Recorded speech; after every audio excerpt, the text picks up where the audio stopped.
Welcome to The Reset, a weekly dispatch of experiences and takes on performance and modern care. For the athlete, the practitioner, and the thinker, we break down recovery, health, and performance systems to reshape the conversation around wellness.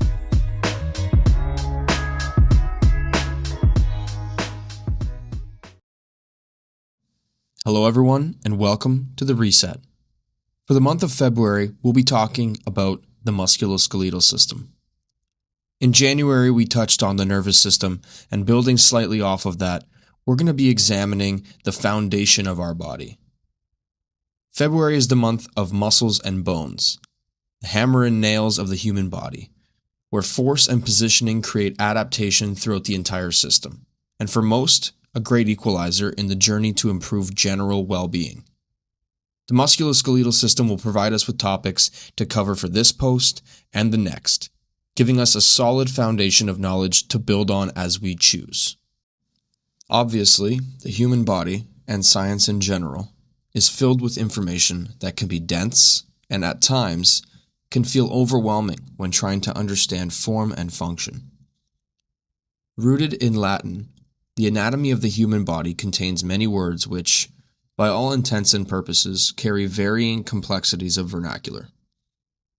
Most make sense, some do not. That's from my point of view, so I could only imagine how it must feel to someone who maybe doesn't possess a background in science or the human body. Here, we will try to bridge that gap and create an even playing field for you all to understand and learn from your own bodies. So before we go on, there are a few guidelines we should lay out. This post, along with the preceding 1 and 2 weeks' time, will obey a few rules. Number 1. Orientation before information. We will need to know where we are before we try to understand what it is we're looking at. Number 2. Function before form. It is important to understand why something exists in order to visualize its capabilities. And number 3. Chunking over completeness. There is simply far too much information to cover in just 2 posts, therefore, we will chunk our information to make it easily digestible. What I aim to do with this is to get you to a place where visualizing this information becomes relatively simple, and for you to start understanding the body as a home for systems, not individual parts.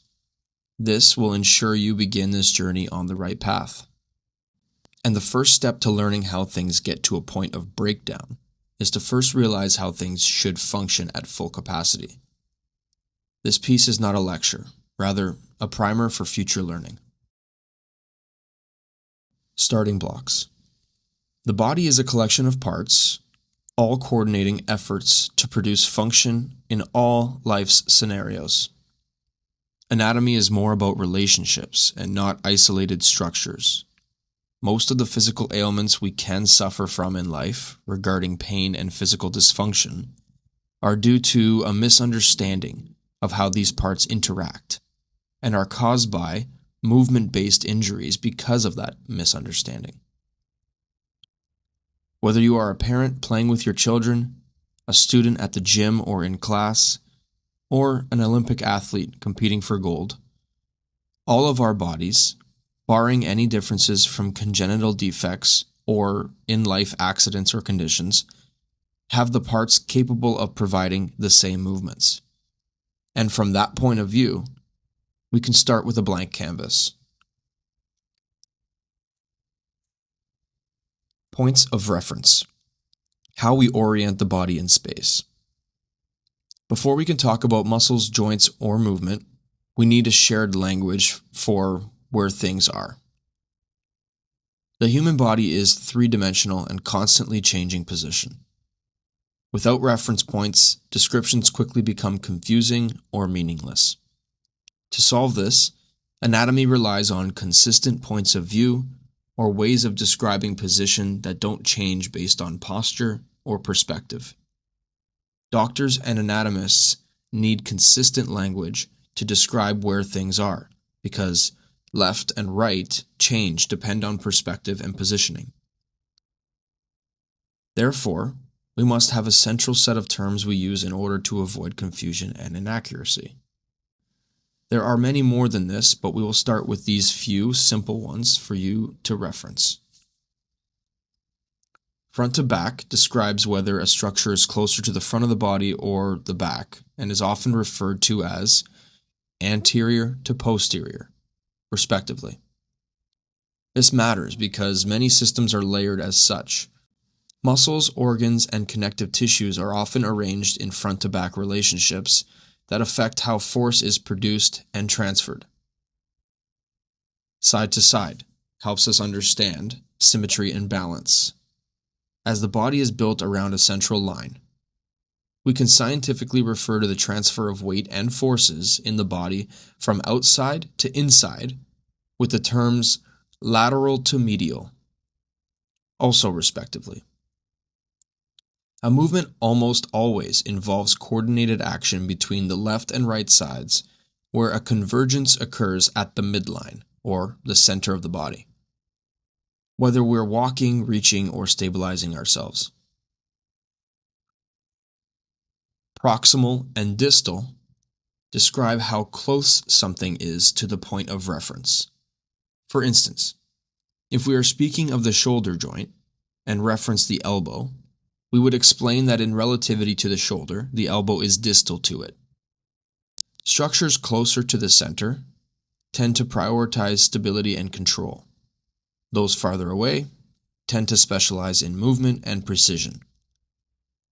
This distinction becomes crucial when understanding why certain muscles stabilize while others generate motion, which we will examine further in the next post. A special note to the word transverse. In this section, this is more than pertinent to our learnings. Transverse refers to a circular movement around a point in the body, usually a point that travels up and down, like a flagpole. Picture a tetherball traveling around the pole to which it's tethered to. This is a crucial perspective to hold when considering all movement in the body. And all great movers and therapists understand this is an extremely useful piece to the puzzle of pain and movement dysfunction, and it's not to be ignored. These reference points aren't just academic details, they're a map to understanding the way this communication between parts occurs. Without them, it's impossible to accurately describe or understand how the body is built or how it moves. Core structure, the spine and the prime movers. At the center of the body is the spine. It is the structural axis around which movement, stability, and coordination are organized. The spine serves three primary roles. It protects the spinal cord, it supports the weight of the body, and it allows controlled movement in multiple directions. Surrounding the spine is what we commonly call the core, though this term is often misunderstood. The core is not a singular muscle or even a group of single muscles.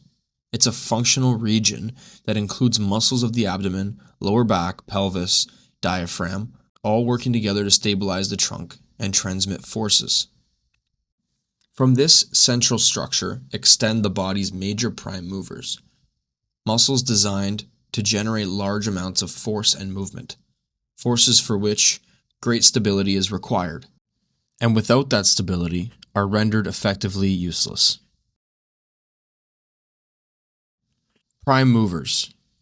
There are 600 plus muscles within the human body, some as small as a fingernail, and some as large as half of your leg. Muscles are categorized as such. Skeletal muscles, like the biceps, are voluntary, meaning you think to move them. Smooth muscles, such as those within the digestive tract, are involuntary, meaning they happen unconsciously.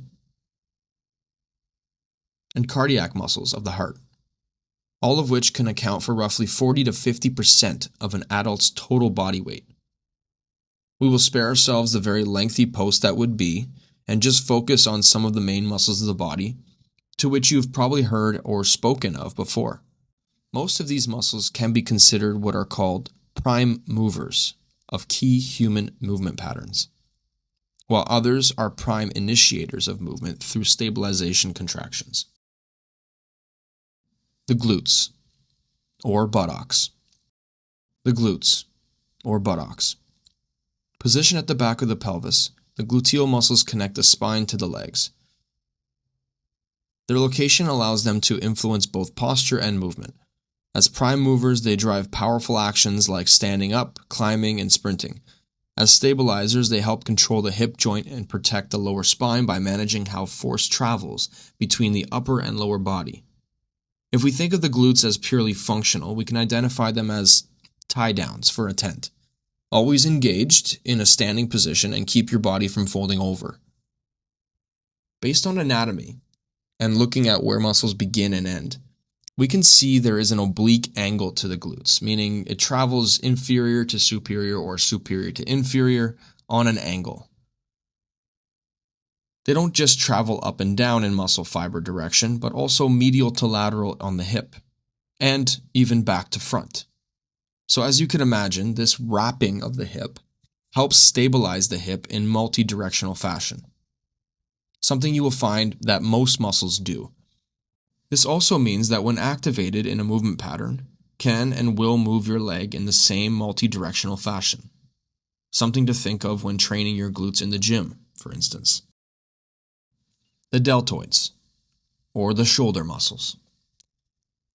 The deltoids cap the shoulder and connect the arm to the torso indirectly via the shoulder blade. Their position gives them leverage in multiple directions, making the shoulder one of the most mobile joints in the body. This mobility comes at a cost. Stability must be actively created by surrounding muscles. The deltoids don't just move the arm, they help center the joint during movement.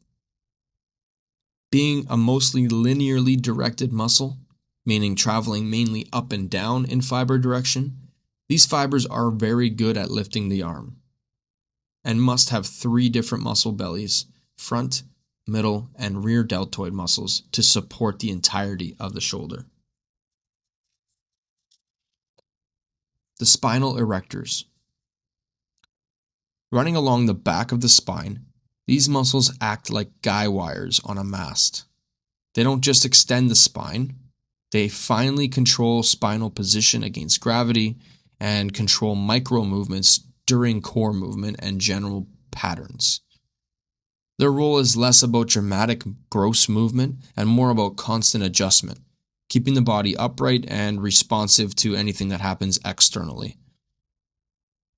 These muscles are often what I find as a practitioner are most stressed on a body and can suffer from tightness and soreness if either overutilized in a supportive mode for a standing posture or even as a seated posture control system to help people from folding over on the couch or in their chair.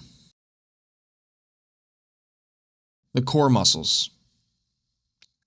Coexisting in the midline of the body with the spinal muscles, the core wraps around the entirety of the trunk and connects the rib cage to the pelvis, creating a focal point of tension and rotation through the body. The deeper core muscles wrap around the trunk rather than running straight up and down. Their positioning allows them to brace, resist movement, and create internal pressure. This pressure stabilizes the spine and creates a solid base from which the limbs can move efficiently. This system of muscles collectively express their forces produced in a more transverse fashion. There's that word again. And by selective committee of certain core muscles can have the power to bend the torso in any direction as well. Picture rotational movements like swinging a baseball bat. This would be a good example of a transverse rotation or transverse movement around the spine. There has to be prime movers in the core on one side. It's a little more complex than that, but stabilizers on the opposing side to prevent excess movement. And then I want you to picture bending forward, or more accurately, a crunch in the gym. A certain group of core muscles, mainly the rectus abdominis or ab muscles, will activate in succession to produce a folding at the trunk in a crunching motion. There is no transverse movement per se happening here, but they all are working transversely to produce stabilization as this movement occurs. Each of these muscles can exist in relation to the others. None operate in isolation. Their positions in space dictate their roles, and their roles shift depending on the task. So, know them, know their actions, but do not dismiss their collective efforts depending on the task at hand. This is very important when you are trying to learn more about your body in order to either prevent or understand injuries when they happen. Functionality of the system. Real-life collaboration. Obviously, there's a lot to cover, and today's post is literally barely scratching the surface. But if we can take away one vital piece of information, it's this. Movement is not created by individual muscles turning on and off. Quite literally the opposite. In fact, most muscles are always on. For what intensity and for how long is another story. This is what we train our muscles for, a higher advantage in all aspects of contraction. Greater force, for greater intensities and speeds, and for a greater amount of time. It's that simple. Now, with all of that, there has to be some method to that, some coordination, and some elegance. It emerges from coordinated systems working together around the spine. That takes skill and repetition. When you walk, your glutes propel you forward while your core stabilizes the trunk. Your spinal muscles continuously adjust your posture, and your shoulders counterbalance motion through the arms. Most of this happens without conscious effort, because we've learned that skill over time and many reps. Stabilization is not the absence of movement. It's a controlled movement. Even standing still requires constant micro-adjustments from the spine, hips, and core to keep you balanced against gravity. These same structures support subconscious functions that happen all day long. This is why when you throw your back out, the slightest micro-movement like bracing to get off the couch or a slight rotation to pick something off the counter can cause severe back pain. The connectedness and reliance of these muscles to function creates a force that the back cannot handle at that moment, causing the pain. Bracing, whether lifting a box or simply changing position, relies on the core creating tension that protects the spine and allows force to move safely through the body. The body is consistently balancing movement and stability, power and control, awareness and automation. Understanding where structures are and how they relate is the foundation for understanding how the body actually works. Conclusion. My hope is that this write-up will have provided you with both the basic information needed to ingest the next post, where we will go deeper into specific movements and key muscles in the body, and the spark needed to endure that information. Our bodies need constant adjustment and advancement in order to stay healthy and strong. There are many systems in this general health and wellness journey, many of which we will cover this year. But getting to know the basics will help each and every one of you arm yourselves with enough information and knowledge to counteract or remedy the aches and pains that life dishes out. My goal is to create a well-rounded patient in all of you, able to identify some problems and setbacks within your own movement practices. In health and performance, Alex.